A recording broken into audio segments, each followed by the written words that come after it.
Hello, welcome to Geeky Hijinks, home of the Mischief Makers, and today we're looking at the lockdown hauntings. So hello everyone, I'm going to point out straight away that if I look really tired, if I look like I've just got out of bed, it's because I kind of have, but not out of bed, out of my armchair watching this film, because this film, if you're struggling to sleep, put it on. Trust me. This film, my god, this should be a, you know, you get those challenges on YouTube, try not to cringe, try not to jump, try not to whatever. This is a try not to sleep challenge, because if anyone can watch this film without sleeping, well, you're a champion, my friend. So as a result, I've got my handy dandy cup of coffee, extra shot, just to get me through this review, because I generally was tired. I'm not even joking. I finished the film. I was going to go straight from that chair, watching it on that little screen, straight into this chair, straight to you guys. But instead I went straight into that chair. And that's why I stayed for 2 hours until I woke up, because it's that kind of film. Also, I've got to point out, it's very windy outside. You can probably hear it. It almost snows that I'm talking about this film. It's like a cursed movie. If you talk bad about it, the wind comes, I'll probably get struck by lightning in a second. But, you see. So what's the film about? So, essentially, during the lockdown of last year in the UK, but also touches on parts of the world, but it stays in the UK. And it's about how, do you know how all nature changed? When everyone stayed in their homes, the air got fresher and the water became clearer, so there was more fish, and nature sort of, benefited from the lockdown. And this film's trying to take that and say that the lockdown has not just affected the natural world, but also the supernatural world. And that with everyone separated and in their homes and all this panic and worry and fear, it's kind of feeding these entities, whether they be for good or bad, to to appear and do things. That's the film. So essentially, that's the premise.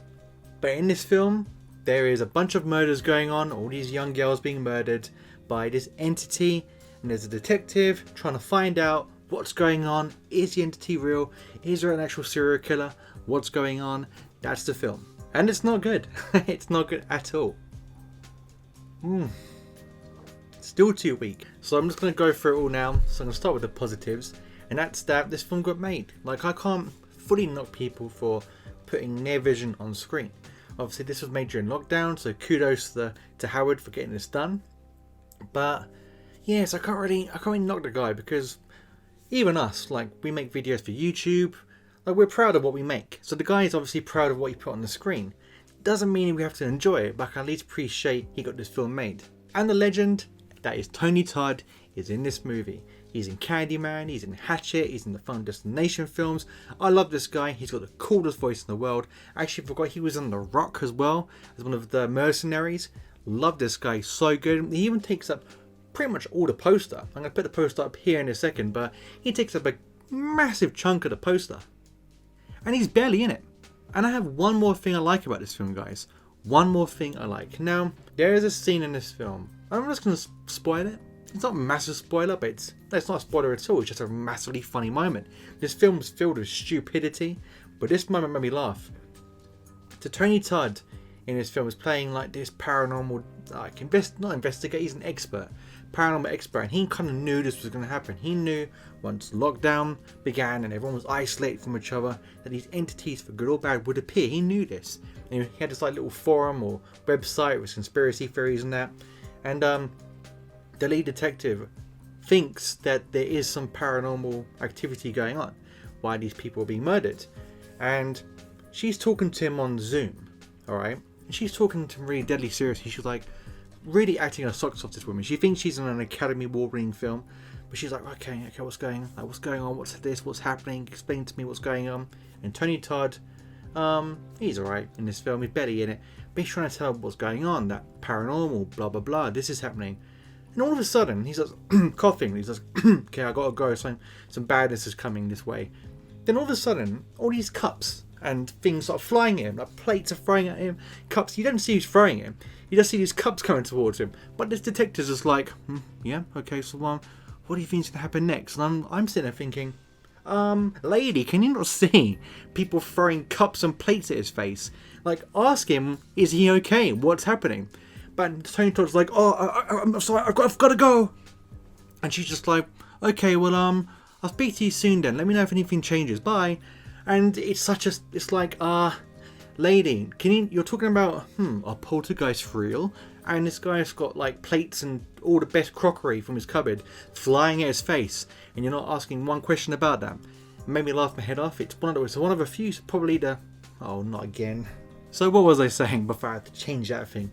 Yeah, this film was filled with that really funny moment that made me laugh, but there's some really stupid moments. This film is so dumb. It's so bad. It's so boring, but that moment kind of made me laugh, so it's a good thing. Let's move on to the negative, shall we?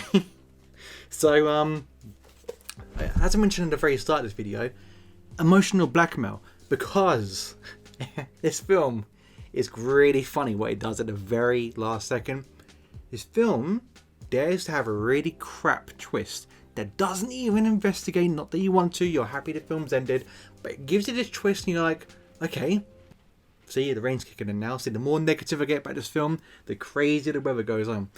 But this twist kicks in at the end, and you're like, oh, okay, let's see where this goes. And then, but the Lockdown Haunting, is that what it's called again? Yes, the Lockdown Haunting appears on the screen, and then the credits roll. But before the credits roll, it says, this film was directed by this man over the first lockdown. And the credits kick in. And it's almost like to say, I know this film was bad, but I made this during the lockdown when everything was closed. Please take pity on me. And I'm like, look, Mr. Howard, I respect you got this film made during a lockdown, but having this little plea for mercy in the credits is not going to save you. I can appreciate you made it, but this film was bad, this film was terrible, this film was boring, so I'm not letting you off the hook. Also, guys, go into your fridge, look at the first thing you see in there, and that is scarier than this film.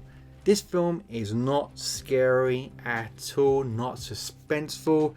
Like, if we all got the chance to make a horror film, we know the tropes and we know the cliches, so we're trying to do something different. This film doesn't do any of that. It's just lazy, and they use like this like ominous music to make us think, oh, doesn't work. And yeah, the practical effects, I get it. You haven't got like £1 million for great special effects, but it's like if I did this. It's that kind of effect where it's like, okay, I know he'd done it, but it's not really effective at all. That was probably scarier than the whole film. You wondering where that pen came from is probably the scariest part of this movie. Now let's talk about the acting and the characters. Now the acting, for the most part, is terrible. Now Tony Todd, I'm a little bit biased of because I love him in all horror films he's in. Even if he's in a really bad film, I still like his performance because he's just a cool guy, so I'm extremely biased with him. And Angela Dixon played the lead detective. She was alright. She was the best out the bunch that wasn't Tony Todd. She just seems like she came from like a BBC One ITV cop drama, and not a really good one. She was murdered in episode 1, which then led to her investigation, and she was like, what can I do now? I've heard this movie's about, I'm going to go for this. And yeah, she appeared in this movie. Her character's okay, she's just so boring, so wooden. And the other actors in this film, my lord. It's like someone went to Pure Gym, just saw a bunch of guys and girls on like a treadmill thinking, she looks alright, I wonder if she can act. Excuse me, can you read this? She can remember 5 lines. She'll do. The acting is awful. Some of the acting is just like so wooden, and it's almost like they're reading it off a teleprompter as they're doing it. Like, and the first take was the one they took. That's what it seems like. Exposition city as well. Every character spits exposition. Now, for me, I'm really kind of dumb sometimes when it comes to exposition. Kind of will see when I'm being told things instead of seeing things. But this was the first film that blatantly shook it into me. That I was being told what's going on instead of being shown what's going on. So that was pretty frustrating. But the characters, like all of them. Now, the killer, the entity, has a thing for blondes. But the problem is, all of them look the same. I'm not lying to you. Every blonde actress in this film, and there's a lot of kills in this, you'd be surprised, there's quite a lot of kills, bad ones, but a lot of them. But all of them, I get confused. I was like, okay, this girl, is she the main lead? But she's not really the main lead, she's not in it enough. But then they go to another blonde person, and you haven't got time to really register the faces. So you're like, is that the same blonde as before? Okay, she's dead, so maybe it was. Oh no, she's back again. And there's 2 more blondes in this now. But okay, they're both dead. But was it the lead? Which one is? There's so many. They all look the same. It's so confusing because you meet them all like so close to each other, but they just grouped together so closely that you can't tell who's who. Honestly, like I was so confused in this film. I couldn't work out who was the main character, who wasn't, who just died, who that was. They don't even get to spend time with them, so you don't really care. But the parents as well. The parents of these girls who are primarily like students or like 18 to say 25 years old, their parents are some of the worst acting I've seen in a long time. So bad. Oh my god, I can't stress you how bad it was. But that's really it, guys. You can tell I didn't like this film at all. See, can you hear? Oh, that's really windy outside actually. Stop. I need to finish this review before the film takes me. But yeah, I was really disappointed with this film because I wasn't expecting a masterpiece like Tony Todd's in it. He's a good actor, but you know what? He's not like a mainstay actor these days. He's going to be in these little niche horrors. So I was thinking, okay, it's been a dumb horror, but it might be fun. But it wasn't even fun. And I think what it was is I watched not too long ago a Host on Shudder. And that's a great film. It's 55 minutes long. It's really good. Set in the UK during lockdown, but much better acting, much more fun and relatable characters, amazing scares. I actually generally was terrified watching the film. You know that little tear of fear that comes down your eyes sometimes when there's a scene that's so terrifying, you just frozen. I had one of those moments, a couple of those in that film. Really good. I'm actually going to do a review of that, like coming towards Halloween, with my random ones with PG and everyone coming soon, so can't wait to do that. So I thought this film was going to be like that, and it just wasn't. Terrible acting, terrible characters, not scary, boring, like made me go to sleep. Tony Todd was in it, but it was barely used. And yeah, just stupid cliches and tropes, nothing imaginative at all. And the ghost motives were terrible. So yeah, it was just not good horror, guys. Like, avoid it at all costs unless you watch this review and you think, I want to check this out. Or you haven't seen this review, gone through it, yeah, and then you're hating your life. So yeah, try to avoid this film as best you can. I can't recommend it really because there's so many other better films out there. Can't think of any at the moment because most of the films I'm watching, I think the last decent horror film I watched this year was The Vigil, which if you haven't watched, go see. That was a really good horror film. Willy's Wonderland I really liked. Psycho Gorman I really liked. There's been some decent horrors, but nothing I can really like scream and shout about here. But yeah, avoid this one like the plague. And that's why I'm going to give this film, it's going straight in the bin. And it's also a Dolphin because it's just forgettable and it's just an awful horror. Not good at all. Avoid at all costs. So guys, that was my review of the... you legend. So guys, that was my review of the Lockdown Hauntings. Did you like it? Did you hate it? Was it a snooze fest? Yes. And is it the greatest film we've ever seen? No. Comment in the comments to let me know because I genuinely am interested. And if you like this video, drop me those likes because it always does help. But until next time, stay out of trouble.